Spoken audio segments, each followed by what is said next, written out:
Pourquoi Kiev a tenu face à l'invasion russe? Comment des civils ont contribué pour sauver la capitale ukrainienne?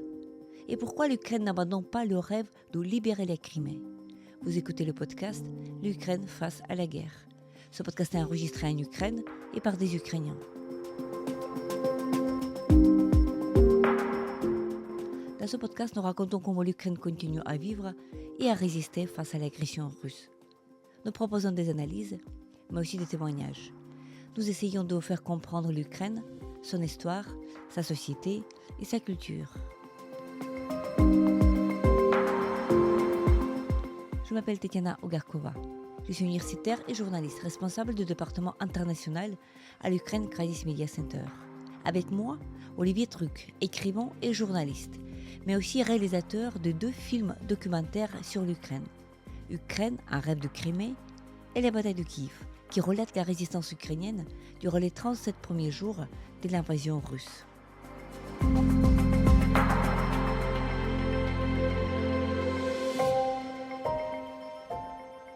Bonjour Olivier, tout d'abord merci beaucoup d'avoir accepté de parler au podcast L'Ukraine face à la guerre. Tu as déjà été invité dans ce podcast, nous avons parlé il y a quelques années au sujet du sud de l'Ukraine, au sujet de ton reportage sur la région de Zaporizhzhia et les reportages que tu avais fait à l'époque pour le journal Le Monde. Donc c'est des sujets très, très graves, très dramatiques et qui touchaient aussi à ce sujet brûlant de comment la Russie, oppresse la jeunesse, elle vole les enfants et cetera. Tu es à part de d'être, voilà, d'être dans le passé le reporter pour Le Monde, tu es écrivain très connu et tu es aussi réalisateur de films documentaires. Donc il y en a 2 films sur l'Ukraine, de récents en fait. Il y a le film que nous avons évoqué l'autre fois, mais là maintenant le film est sorti il y a quelque temps sur, la chaîne Arte, le film sur la Crimée, l'Ukraine, le rêve de Crimée. Il y a un autre film tout aussi important dont nous allons y parler aujourd'hui, le film qui, soulève le sujet de premiers jours, les premières semaines de la bataille de la grande invasion russe, la bataille de Kiev. Donc voilà, ma première question à toi, parlons d'abord un peu de la Crimée. En fait, Crimée qui reste un problème fondamental de cette guerre. Et voilà, tu as fait un film là-dessus. Pourquoi et qu'est-ce qui est de plus important dans ce court-métrage? Oui, bonjour. Et dans ce film qui était diffusé pour Arte, donc en 2024, pour les 2 ans de la guerre, de l'invasion à grande échelle, l'idée c'était vraiment d'essayer de voir, de comprendre comment les Ukrainiens, euh, alors que la Crimée est occupée depuis 2014, alors que la guerre faisait rage, qu'on était après l'échec de la contre-offensive de l'automne 2023, comment, malgré tout, les Ukrainiens, notamment au niveau des autorités, conservaient et se préparaient en fait à reprendre la main en Crimée. Et ça m'avait beaucoup frappé. C'était en fait cette idée que en dépit de tous les obstacles, en dépit de tout ce qui semblait aller contre la volonté ukrainienne, il y avait toujours cette, cette, euh, cette force comme ça de continuer à travailler en ça. Et ce qui était, par exemple, il y avait que l'université avait mis en place, sous l'impulsion des autorités, avait mis en place des masters, par exemple, de masters de gouvernance post-conflit, pour former déjà, c'est-à-dire que les autorités commençaient à préparer un espèce de réservoir de 50 000 futurs fonctionnaires qui, le jour où les territoires seraient désoccupés, seraient prêts à reprendre la main dès le premier jour où les Russes auraient été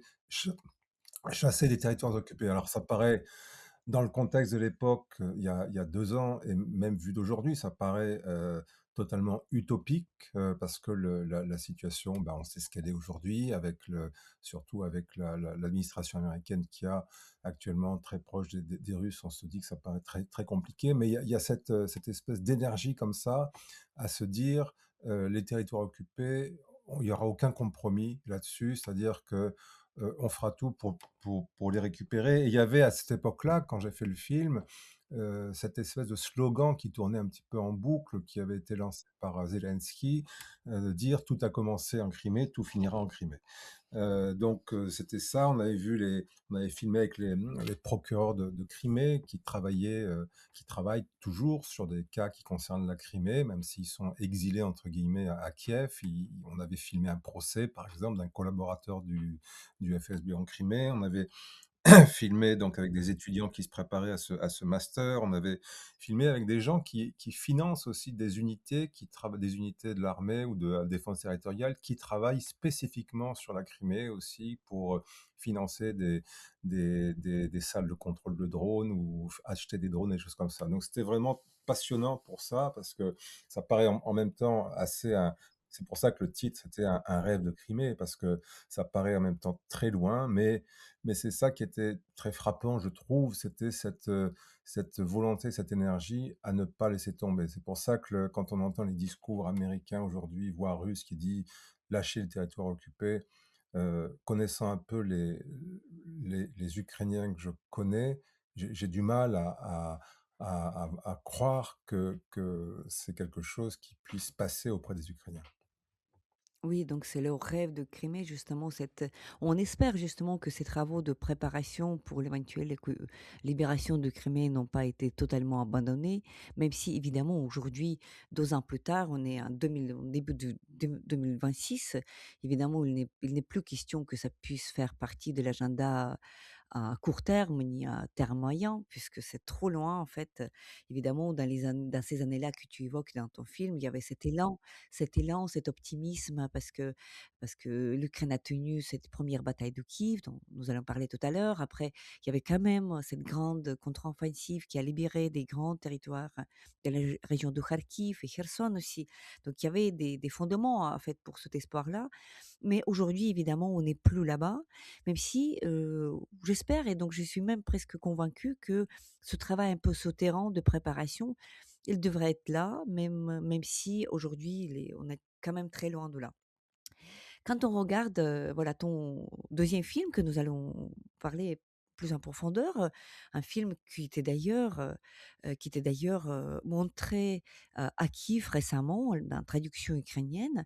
C'est un film qui s'intitule La bataille de Kiev. Lui, il est disponible pour les gens qui sont abonnés au Canal+, et qui était montré en France, mais là, même aujourd'hui, vous pouvez vous abonner au Canal+ et le garder. C'est un long métrage, 1h10, donc c'est un long film et c'est un film qui retrace d'une manière, extrêmement exacte, et minutieuse, en fait, tout ce qui se passait, à Kiev, la capitale, lors des premiers mouvements des troupes russes, qui cherchaient évidemment à prendre Kiev en 3 jours. Donc ma première question, pourquoi tu as tourné ce film, pas en 2022, mais un tout petit peu plus tard, 2023-2024, c'est ça?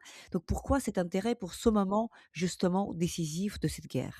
Le film a été tourné, donc il a été diffusé sur Canal+ en mai, 2025, donc il y a quelques mois, il y a 6 mois à peu près, et on l'a tourné de fait, à la suite du documentaire sur la Crimée, donc surtout en 2024 et début 2025. Et l'idée justement, comme tu le disais très bien, juste avant, c'est qu'entre le moment où j'ai fait ce film sur la Crimée, où il y avait cette espèce d'espoir, d'enthousiasme, il y avait une espèce d'envolée, on y croyait parce que on se disait que ça pouvait faire bouger, il y allait avoir cette contre-offensive, etc. Et quand on filme en 2024, la situation a changé. Il y a eu l'échec de la contre-offensive à l'automne 2023, l'atmosphère est plus du tout la même en fait. Et c'est ça qui était frappant. Et on a voulu avec mes producteurs raconter aussi un petit peu, revenir justement sur cet épisode incroyable, parce que pour la plupart des gens, c'était tout à fait incroyable ce qui s'est passé. Il y a un côté miraculeux, la façon dont, durant ces 37 jours, parce que la bataille de Kiev, c'est 37 jours entre le 24 février et le 2 avril 2022, la façon dont les Ukrainiens ont résisté. Et ce qu'on voulait montrer, c'était que c'était aussi, c'était les civils qui se sont levés, cette espèce de, dos au mur, on se battait pour sa survie et ce qui était frappant évidemment au moment où on filmait, c'est qu'au niveau de l'atmosphère, on était très loin. Le discours était beaucoup sur, les gens qui fuyaient le recrutement dans l'armée, les difficultés à mobiliser pour le front, les histoires de corruption dans les centres de recrutement. Donc il y avait on était dans un autre monde en fait. Et pourtant, puis c'était beaucoup, autant au moment de la bataille de Kiev, eh bien, évidemment, il y a beaucoup de gens qui ont quitté la capitale pour mettre leur famille à l'abri, et cetera. Et puis certains sont restés à l'étranger, d'autres ont mis leur famille à l'abri, sont revenus. Et moi, j'ai rencontré des tas de civils comme ça qui se sont portés volontaires, qui avaient jamais touché une arme de leur vie et qui se sont retrouvés sur un checkpoint avec une kalachnikov, et cette espèce de voilà, c'est le côté Valmy en fait, pour en référence à la France où c'est le peuple qui se lève et ça, force est de constater que quelques années plus tard, on se demande où est cet esprit-là.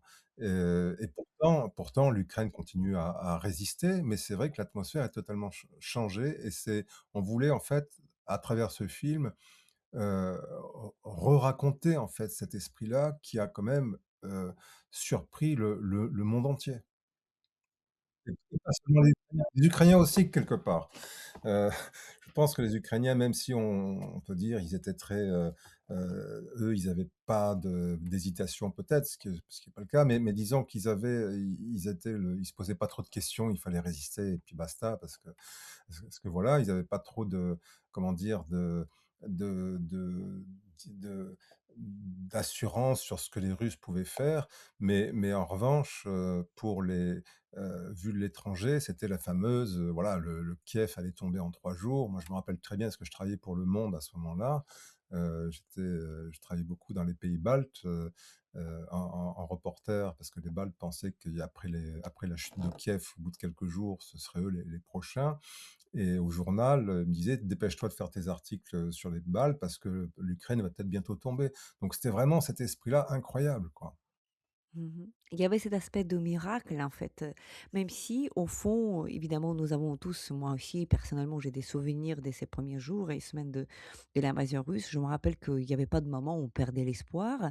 Il y avait pas de panique et je pense que c'était l'état d'esprit assez répandu parmi les civils qui comprenaient pas forcément les manœuvres militaires, mais au fond de nous, il y avait cette conviction que non, ils ne pourront pas le prendre dans 3 jours et donc beaucoup de ce défaitisme, donc pas défaitisme, mais des croyances que Kiev pouvait tomber, ça nous provenait de l'extérieur. J'étais particulièrement émue dans ton film, voir dans ton film, Leïssa Ganja, qui est une militaire, qui est une amie à moi. On a fait la même Journaliste à université, moi et l'origine, là hein? oui, même récemment, il est actif, qui tu racontes son histoire, justement de février-mars 2022. Elle se mobilisait dans la défense territoriale, pas du tout une femme, d'une quarantaine d'années, vers 50 déjà, qui n'a jamais tenu les armes dans les mains et qui s'est quand même mobilisée et qui avait participé dans les opérations, je crois que c'était à Irpin, entre Irpin, Et Izium, ouais. heu, Iziu Ah, enfin, non, non, non, pas Izium Izium. après, mais à l'époque, c'était Irpin, tout à fait. Elle a été envoyée Voilà, Irpin chez les et voilà, et donc voilà, pour illustrer ce que tu disais et ce que voilà, donc évidemment tu dis qu'au moment où tu tournais le film, on était plus dans le même mmh, élan en fait de défense. Mais Leslia Ganja, aujourd'hui, au moment où nous parlons, elle est toujours sur la ligne du front, absolument. elle n'est plus dans la défense territoriale, elle est dans l'armée, aujourd'hui elle est pilote de drone, Ouais, dans la région de Kharkiv, Izium et puis voilà et donc elle a pas donc il y a quand même cette continuité-là et on peut, je pense, retracer cette continuité, dans d'autres destins aussi, des gens qui ont commencé ici comme civils et après qui restent sur la ligne de défense aujourd'hui évidemment tout à fait. dans d'autres régions. Tout à fait et ce qui est intéressant avec Lesia, c'est très bien que tu cites son exemple à elle parce que de fait, comme tu le dis, comme tu la connais bien mieux que moi, apparemment elle est civile, elle était journaliste au moment au moment de début de l'invasion en 2022 elle est avec sa fille, et elle raconte, avec ces mots, Lesia, qu'elle se retrouve, immédiatement confrontée à cette question: «Comment je dois accueillir les Russes? Avec les armes ou sans les armes?» Et elle hésite pas, en fait, elle hésite pas, c'est ça qui est assez, et c'est, je pense que ça, elle était assez représentative pour ça d'une partie de la population ukrainienne, en tout cas.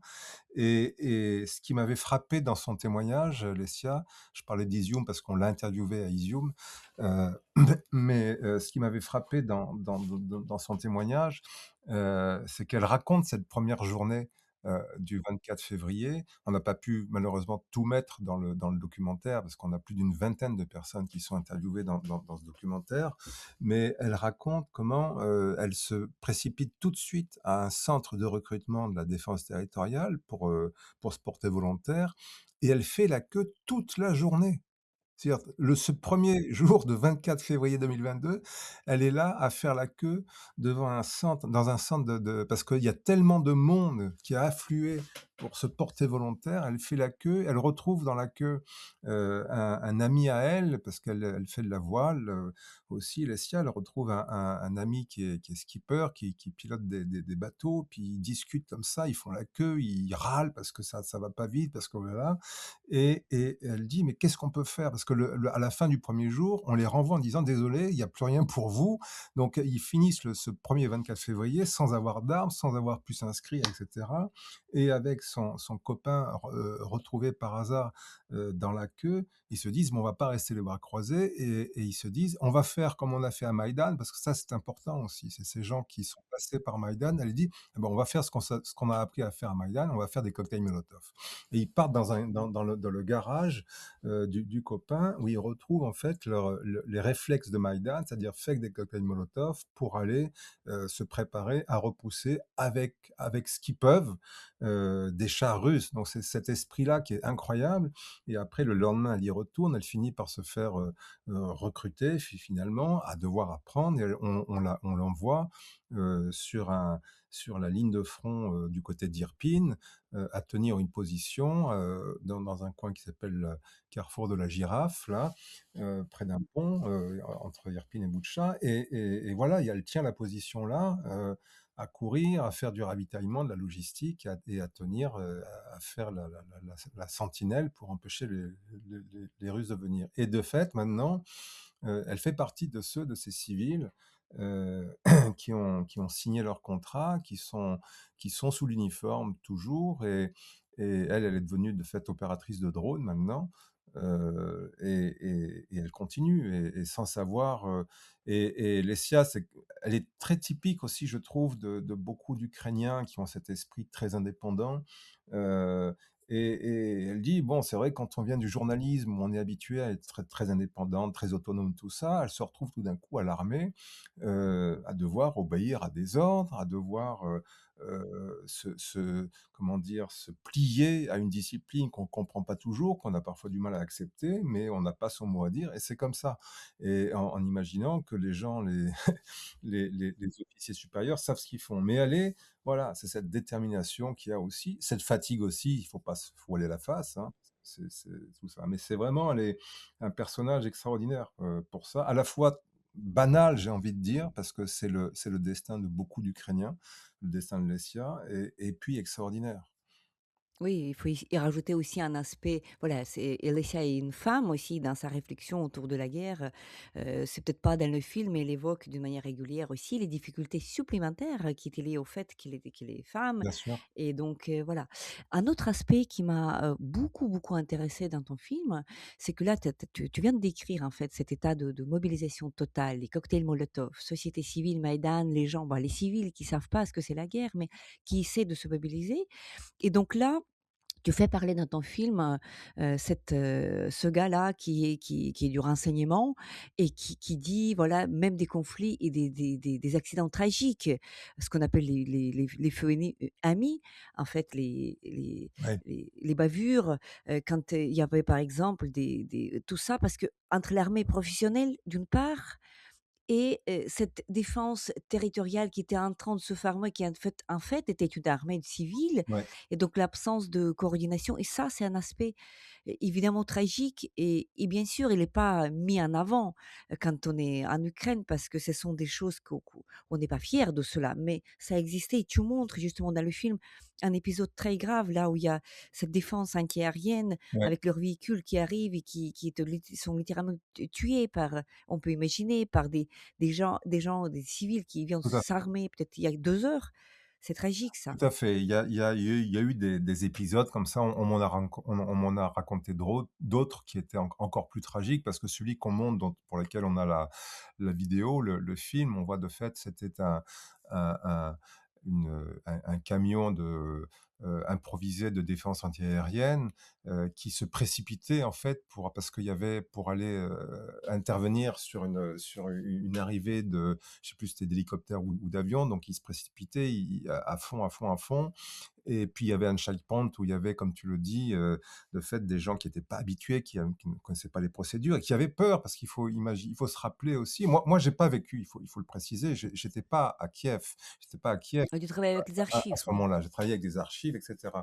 Je suis arrivé la première fois à Kiev, moi, en juillet, 2022, donc c'est ce qu'on me raconte, mais j'ai tous les gens qui ont vécu cette période-là, racontent aussi qu'il y avait cette peur des commandos infiltrés russes, et cetera. Donc on savait pas qui était qui, les on il fallait interroger, contre-interroger, on se méfiait de tout le monde et ça, beaucoup de gens m'ont raconté ça, cette peur de l'autre. Donc du coup, c'était la porte ouverte de fait à ces accidents et il y en a eu une fois encore des accidents. Là, celui qu'on décrit qui est dans le film, c'est de fait ce camion est pris sous le feu de civils ou de gardes improvisés un petit peu comme ça, mais il y a eu aussi des unités qui se sont tirées dessus, avec beaucoup plus de morts que ça.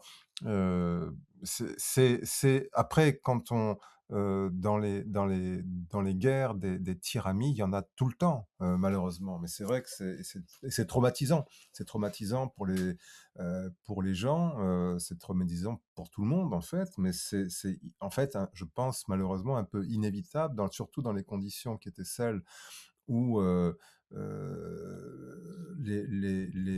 les commandos russes de saboteurs qui s'infiltraient, qui tentaient de s'infiltrer dans Kiev. Certains avaient revêtu, par exemple, des uniformes de la garde nationale qu'ils avaient pris à Hostomel, à l'aéroport d'Hostomel. Donc il y avait une confusion totale.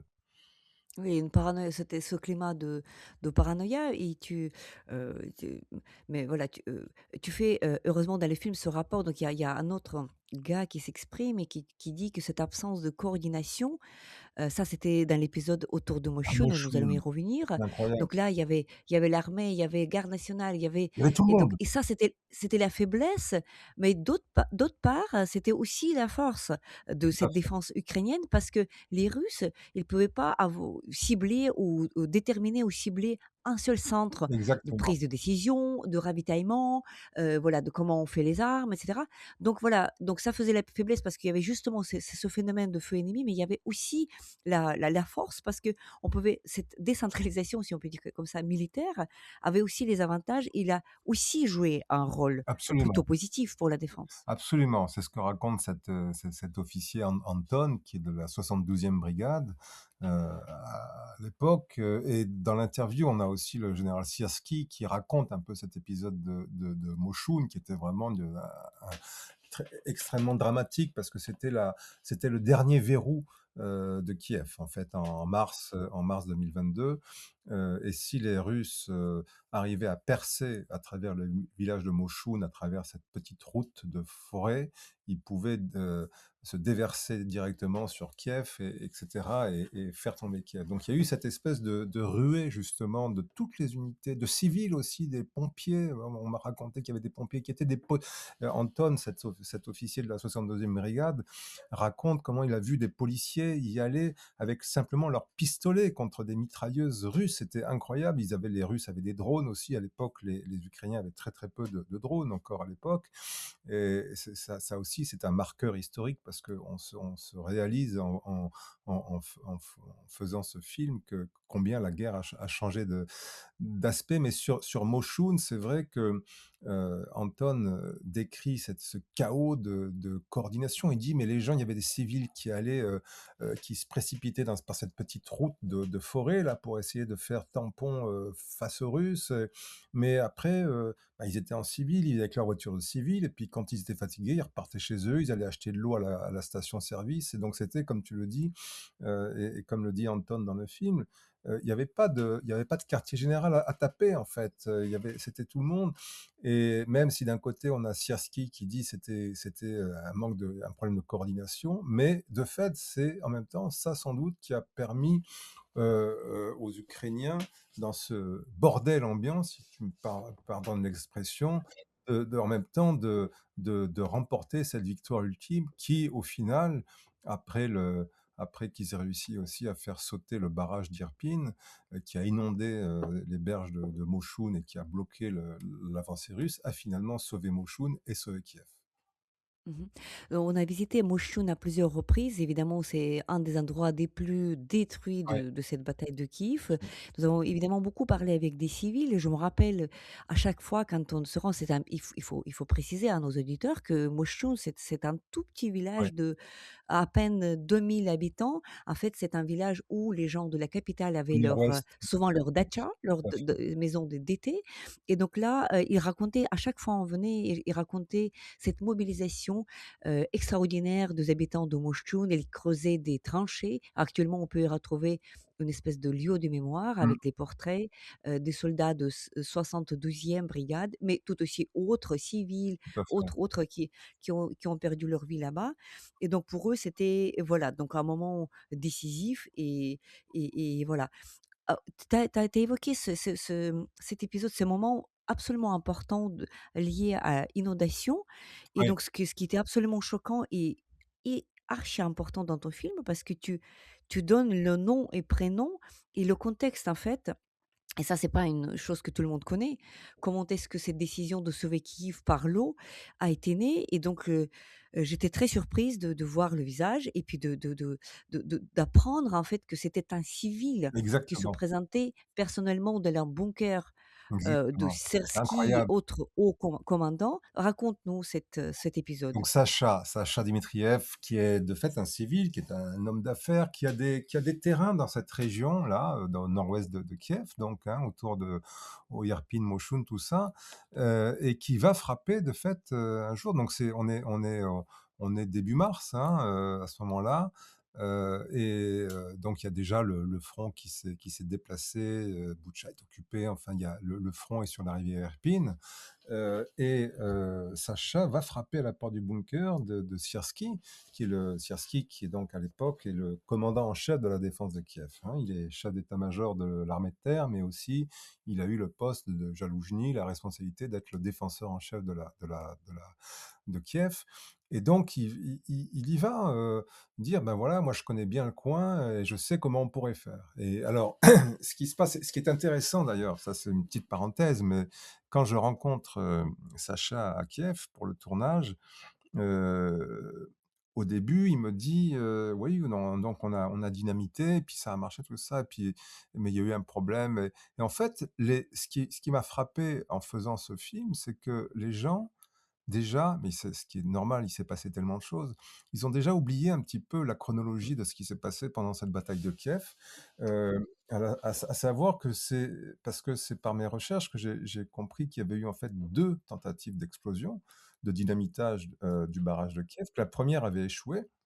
En tout cas, n'avait pas été à la hauteur des Oui, attentes, il n'était pas suffisant. pas Mmh. suffisant, et qu'ils l'ont fait ensuite une seconde fois qui, elle, a marché avec Casper des forces spéciales qui raconte comment ils ont travaillé. Mais Sacha, donc il y a un premier dynamitage vers début mars et un deuxième vers fin mars.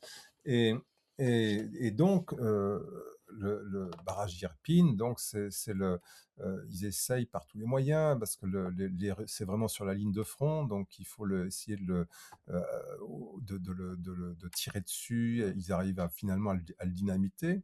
Et c'est Sacha qui, donc avec son culot, il faut bien le reconnaître. Mais ce qui est fascinant aussi, c'est que les dirigeants ukrainiens, les responsables militaires ukrainiens l'ont écouté et ont pris Mais en c'est ça. compte. C'est ça qui est, moi, qui était frappant, parce que je peux pas, on peut pas parler de ce qui se serait passé en France, mais je pense qu'en France, un civil qui se serait pointé comme ça dans le bunker du chef d'état-major de l'armée, on l'aurait renvoyé. Enfin, j'espère que non, mais je crains en tout cas. Et là, c'est cet esprit aussi très particulier. Toutes les bonnes volontés sont prises en compte et on l'écoute, c'est-à-dire il passe des heures et des heures et des jours, Sacha, dans le bunker, à travailler avec les officiers, à préparer, à planifier, à voir. Et quand il sort aussi du bunker, il a ses propres contacts. C'est ça qui est fascinant avec l'histoire de Sacha, c'est qu'il a ses propres contacts, il a son réseau. Euh, donc, il sort du bunker pour aller appeler les gens qui sont en territoire, en zone occupée, pour dire où est-ce que ça en est, où sont les Russes, machin, etc. Et c'est lui qui coordonne en fait tout ça. Mmh. Avec Donc les c'est militaires évidemment, mais avec la 72e brigade, tout ça, mais c'est le côté système des merdes en fait, qui a fait des miracles aussi.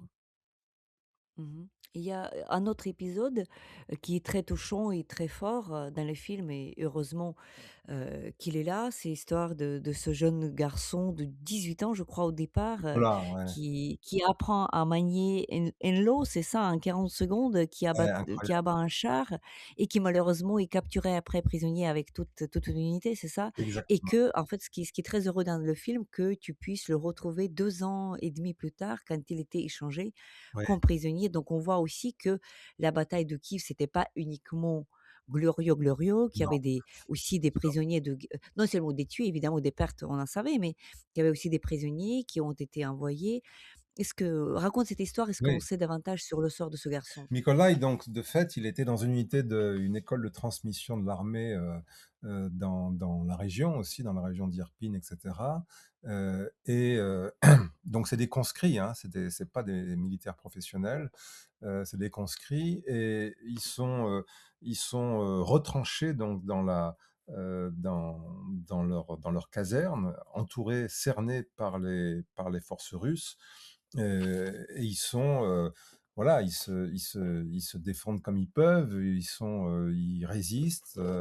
Et puis finalement, Nikolai, de fait, il va faire une reconnaissance dehors, il repère un char, exactement, et il revient tout excité en disant, voilà, il y a un char, je peux l'avoir, mais donnez-moi un missile anti-char, mais apprenez-moi à m'en servir parce que je m'en suis jamais servi. Et donc, il apprend de fait en 40 secondes et il détruit le char. Il détruit le char, donc il revient, il est fou de joie, évidemment. Ils sont, mais ce qui est pas dans le film malheureusement, mais c'est que son meilleur copain, au moment où les forces spéciales russes prennent d'assaut la caserne, son copain qu'il avait protégé jusque-là est tué. Et quelques temps après, très très vite après, on vient leur annoncer qu'il faut qu'ils se rendent, qu'ils n'ont plus la capacité de se défendre, ils sont à court de munitions. Et donc, ben, Nicolas, il se retrouve avec les autres, avec une unité. Ils sont une petite dizaine, notamment de conscrits comme lui. Ils se retrouvent emmenés d'abord en Biélorussie, puis ensuite dans différents camps, différentes prisons en Russie. Et quand on l'a interviewé, Nikolai, il avait été libéré 2 semaines plus tôt. Il avait été libéré le 24 août 2024, donc au moment d'un gros échange de prisonniers le jour de l'indépendance de l'Ukraine. Et on l'a rencontré 2 semaines plus tard dans un sanatorium où il était en réhabilitation. On le voit dans l'interview, il est très réservé, Maigre pudique, et très maigre maigre. aussi. C'est vrai qu'il avait perdu beaucoup de poids, très maigre. Il était extrêmement touchant parce qu'il avait 18 ans, comme tu le disais, quand il a été fait prisonnier. Donc là, il avait 20 ans, 21 ans presque. Il avait malgré tout, il gardait une espèce de fraîcheur, de candeur dans le visage, on le voit, on a récupéré la vidéo de moment où il est libéré, où il apprend qu'il a eu dans l'intervalle, il a eu un petit frère, Arthur, et donc il a cette espèce oui, de joie dans le regard malgré tout, même si on comprend parce que on m'avait bien prévenu avant de le rencontrer, les gens qui m'ont mis en contact avec lui, qu'il faut là, après de tels, on sait très bien, que l'immense majorité des prisonniers, ukrainiens en Russie sont torturés. Heu, Là-bas, différents types de tortures, donc c'est des questions, c'était soit lui en parlait spontanément, soit on le laissait, on n'amenait pas des questions là-dessus, mais en tout cas, on comprend que ça a été très dur. Et la dernière fois que j'étais en Ukraine, donc c'était il y a un mois, au mois de décembre, j'ai repris contact à nouveau parce que j'essaie de rester en contact avec tous les gens que j'ai rencontrés. Quand je l'avais vu à l'époque, quand je l'avais interviewé, il m'avait dit qu'il était tombé amoureux d'une infirmière qu'il avait soignée dans son centre de réhabilitation, et quand je l'ai eu au mois de décembre, il m'a annoncé qu'il venait d'être papa. D'accord, donc il y a encore un happy end qui n'est pas Exact dans le film et que tu viens de nous raconter. Exactement. Quand on regarde ton film, il y a beaucoup, beaucoup, beaucoup de questions qui apparaissent, notamment, par exemple, tu as évoqué cet aspect miraculeux, en fait, de la bataille de Kiev. Et c'est vrai quand on regarde le film, on voit à quel niveau c'était imprévisible et donc et à quel voilà, à quel moment, voilà, que même, tu cites cette, adjointe du ministre, madame Mallard, Ouais, qui était pas sûre, donc elle a redemandé, je crois 3 fois à Sersky: «Est-ce que j'ai droit de annoncer ou pas Irpin, ils sont partis ou pas partis?» Je me rappelle aussi ce moment-là où on avait du mal à croire que on savait que les Russes ont subi des lourdes pertes, mais on s'imaginait que rien ne les empêchait de camper autour de Kiev et de faire une espèce de siège comme ils font par exemple aujourd'hui. Donc voilà, ma question est là. Aujourd'hui, Sersky qui figure dans ton film, il est voilà, chef d'état-major, donc il est numéro un. ouais, Et donc nous continuons à infliger des lourdes pertes à l'armée russe dans toute la ligne du front et pourtant, voilà, il y a plus de ces retraits, comme ça massifs de l'armée. La guerre a certainement changé de nature. Comment toi tu le comprends, en fait? la durée, la fatigue, je veux dire, je pense que c'est pas très compliqué à comprendre. C'est le et puis surtout là, la période que vous venez de traverser à Kiev et en Ukraine avec ces bombardements sur les infrastructures, énergétique, et cetera, qui fait que les gens passent l'hiver dans un froid terrible, sans eau, sans électricité pendant des périodes longues, ça tape sur le système. Il y a que les gens là, la bataille de Kiev, c'est 37 jours. C'est l'urgence absolue, et c'est surtout le sentiment que c'est maintenant ou jamais qu'il faut se mobiliser, parce que on lutte pour sa survie. Et c'est vrai que moi, ça fait plus d'une douzaine de fois que j'étais en Ukraine maintenant depuis 2022, et je vois bien comment l'atmosphère a changé. Quand on est à Kiev, on est malgré tout, même s'il y a là, ces dernières semaines, c'était très dur à cause des coupures d'électricité, du froid, etc. Mais sinon, on est très loin de la ligne de front. La différence après depuis 2014, parce qu'on peut se dire, bah, finalement 2014, quand il y a eu l'annexion de la Crimée, donc la guerre qui dure depuis 2014, mais il y avait entre 2014 et 2022, il y avait pas de missiles et de drones qui tombaient sur Kiev, qui tombaient sur Lviv et qui tombaient sur le reste de l'Ukraine. Donc ça, c'est la grosse différence. Et malgré tout, ça s'installe dans une sorte de routine. Malgré tout, on entend toujours en permanence que l'armée ukrainienne manque d'hommes, que sur le front, les hommes sont épuisés, qu'il n'y a pas de rotation, il y a manque de rotation, tout ça. Pourtant, ça tient. Et donc, il y a cette espèce de décalage à nouveau. J'en parlais il y a très peu de temps là avec un écrivain ukrainien justement qui s'était promis de ne pas écrire de roman tant que l'invasion durait. Et justement, il me disait, ben, maintenant, je suis en train de préparer un roman maintenant parce que, en fait, les premières années, j'étais l'œil sur les news en permanence. Et là, en fait, les news, ça se renouvelle plus, donc ça quelque part, ça lui libérait l'esprit, en fait, un petit peu pour repasser à une envie de roman. Et je pense que c'est assez révélateur d'un état d'esprit qui s'est développé. Mais il faut que les gens vivent aussi, il faut payer ses factures, il faut malgré tout, même si j'entends beaucoup que pour les Ukrainiens, l'horizon du futur, c'est à une semaine. Mais quand on a des enfants, ben on est obligé de se poser la question de leur avenir. Et quand les enfants arrivent à l'âge de la mobilisation, ben c'est ces questions-là. C'est le débat qui est d'une nature totalement différente aussi dans les médias, dans la société.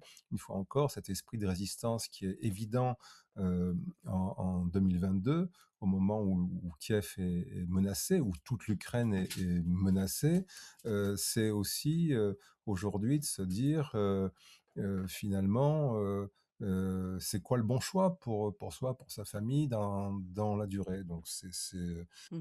c'est difficile enfin, on n'a pas envie d'être à la place des Ukrainiens pour prendre ce genre de décision, quoi. C'est en ça que on est quand même très admiratif de ce que font les gens et voilà, Oui, mais oui, c'est tout ceci est absolument légitime, mais dans ma question, il y avait aussi, voilà, ce changement de l'attitude russe parce que, si on regarde la bataille de Kiev, évidemment, les Russes ont été, battus, mais ce qui était décrit d'ailleurs, très bien dans ton film, c'est que même Lyssia Ganja et les autres, ils parlaient du moment où, les Russes formaient des colonnes et les Ukrainiens pensaient à un moment donné qu'ils allaient renouveler leurs attaques, leurs assauts sur Kiev. Et oui, ça pourrait être, même Sersky dit, ça pourrait être une catastrophe pour nous, parce que c'était asymétrique, évidemment.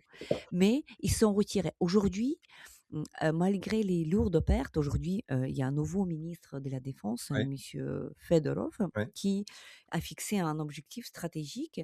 Il a dit 50 000 Les Russes par mois. soldats russes tués, blessés par mois, c'est ça qu'il nous faut pour stopper. C'est-à-dire qu'aujourd'hui, les Russes progressent pas, ils n'ont pas de colonne de chars, mais il y a pas de retrait comme ça non plus. C'est-à-dire, ils s'acharnent, c'est une autre nature de guerre, une autre approche aussi, parce que là, ils ont vu un échec militaire et pour préserver les autres, et ben, ils se sont retirés en essayant de se dire: «Nous allons changer de stratégie». Là, maintenant, leur stratégie d'avancer, ils marchent à peine, vraiment, parce qu'ils avancent, mais c'est vraiment, ils sont là, Oui, à Pokrovsk depuis des années oui, déjà, ils sont à Mernograd, oui. c'est-à-dire que là, c'est comme une stratégie de désespoir, ils quittent pas et donc comme s'il y a l'absence de la vision militaire, de côté russe aussi. Parce qu'est-ce qu'ils cherchent en fait? À tuer davantage et donc c'est là qui a changé. C'est-à-dire que c'est une autre étape de guerre où le combat devient vraiment, voilà, dos au mur quoi, pour les 2. Exactement. Mais en fait, je pense que alors évidemment, je suis pas dans la tête de Poutine, je suis pas dans la tête des décideurs et des généraux russes, mais quelque part pour Poutine, le fait déjà de geler en quelque sorte le conflit, à défaut de victoire, mais le fait de geler le conflit, c'est-à-dire d'empêcher l'Ukraine d'adhérer à l'Union européenne, d'adhérer à l'OTAN, c'est déjà une première victoire en soi. Euh, on voit aussi la façon dont il manipule Trump et l'administration américaine. Donc on voit la façon dont petit à petit il essaie de diviser les Européens pour rabaisser le niveau de soutien européen à l'Ukraine. Donc du côté russe, en fait, le combat, il est à plein de niveaux. On voit aussi, côté européen, comment la guerre hybride russe contre l'Europe s'est développée de façon exponentielle. Il y a beaucoup d'opérations de manipulation, de désinformation, d'influence, etc. Euh, et cette guerre, elle se situe à plein niveau. Moi, une fois encore, je suis pas dans la tête des Russes, mais on entend quand même beaucoup que aussi le régime de Poutine, c'est un régime qui tient aussi, parce il maintient son pays en état de guerre ou de semi-guerre en permanence et on imagine mal, heu, c'est vrai pour les 2 pays d'ailleurs, le jour où ce conflit s'arrêtera, des centaines de milliers d'hommes et de femmes qui ont vécu, la guerre soit en première ligne, soit à l'arrière, vont redevoir, mener un semblant de vie plus ou moins normal. On peut espérer que côté ukrainien, il y aura une prise en compte, heu, un peu plus soutenue. Côté russe, on imagine mal, pour l'instant en tout cas, la société russe, accueillir à bras ouverts, ces vétérans, ça va être, tragique, et je pense que Poutine aussi, il est dans cette logique de dire, de continuer aussi cette guerre parce que la société, est pas pressée de voir revenir des vétérans qui sont traités en plus, par leur commandement de façon, voilà, terrible et donc le c'est le, c'est vraiment c'est là c'est très banal ce que je dis, mais cette guerre d'attrition en fait, où c'est comme ces 2 boxeurs qui sont en fin de combat, qui se tapent, dessus l'un sur l'autre et qui se soutiennent, qui se reposent l'un sur l'autre tellement ils en peuvent plus donc là, ce que je vois, c'est que le côté russe, de fait, ils sont, on a l'impression que c'est une boucherie permanente, que de toute façon, on a compris que la vie ne valait rien pour eux, c'est tout le défi pour les Ukrainiens d'arriver à tenir, à faire, justement à préserver autant que possible la vie des hommes. C'est pour ça que les il y a tous ces défis aussi, côté ukrainien sur le commandement, sur, renouveler. C'est pour ça que l'arrivée de Fedorov notamment est intéressante et il y a de renouvellement au sein de l'armée pour, moderniser le commandement aussi. Parce qu'on entend beaucoup qu'il y a il y a vraiment dans certaines unités en tout cas un besoin d'avoir des commandants qui sont plus respectueux de la vie des hommes. Mais c'est le côté russe, on a l'impression que ça, il peut pas. J'ai pas l'impression que de toute façon Poutine soit mentalement dans une position où il peut céder, accepter de céder. Parce que quand on voit tout ce qu'il a fait depuis 20 ans, depuis son arrivée au pouvoir, la reprise en main de l'historiographie, russe, de la Grande Guerre patriotique avec ou la façon dont on met en avant vraiment le sacrifice des soviétiques pendant ce qu'ils appellent la Grande Guerre patriotique. On a complètement passé sous silence, par exemple, tout ce qui est le souvenir du goulag et cetera. C'est un culte de la guerre, qui imprègne toute la société russe. Donc, imaginez que Poutine puisse, tout d'un coup dire: «Bon finalement on recule, on arrête, on rentre à la maison, tant pis si on a perdu». C'est toute la société, tout l'établissement russe, l'appareil russe qui s'écroule. Mmh. Donc il a aussi dormir et comme disait Zaloujny, je crois que c'est Zaloujny qui disait que là maintenant donc il y a quelque temps, il y a peut-être, 1 an, il disait que voilà, aujourd'hui la victoire, c'est tenir un jour de plus que l'ennemi. Donc Oui, voilà, c'est oui, guerre, mais la c'est tout à formule fait de ça. guerre d'attrition et ce qui unit d'ailleurs, en fait, le moment présent avec le moment que tu décris dans le film, donc la bataille de Kiev, c'est que, comme, avant et aujourd'hui, ce n'est plus une guerre, ça n'a jamais été une guerre entre 2 armées, c'est une guerre des 2 sociétés et d'où les frappes contre les arrières ukrainiennes, voilà toutes les difficultés que nous avons avec l'électricité, avec chauffage, avec tout. C'est-à-dire que c'est cette union en fait d'un peuple avec l'armée, voilà, qui c'est de là que dépend le résultat de tenir un jour plus Tout que à fait. ton ennemi. Merci beaucoup Olivier pour cet entretien et pour tes films qu'évidemment on recommande à nos éditeurs de regarder. Le rêve de Crimée sur la chaîne Arte et le film La bataille de Kiev pour les abonnés du Canal+. Merci beaucoup pour ton engagement pour l'Ukraine et pour d'autres projets que tu es en train de faire pour l'Ukraine actuellement. Merci Merci beaucoup. Tatiana et bon courage.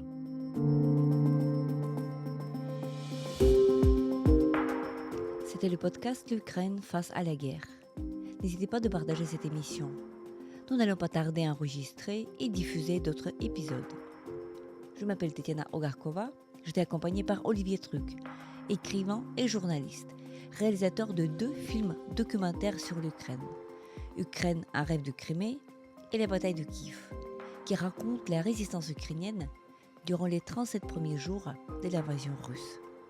Restez avec nous et soutenez l'Ukraine.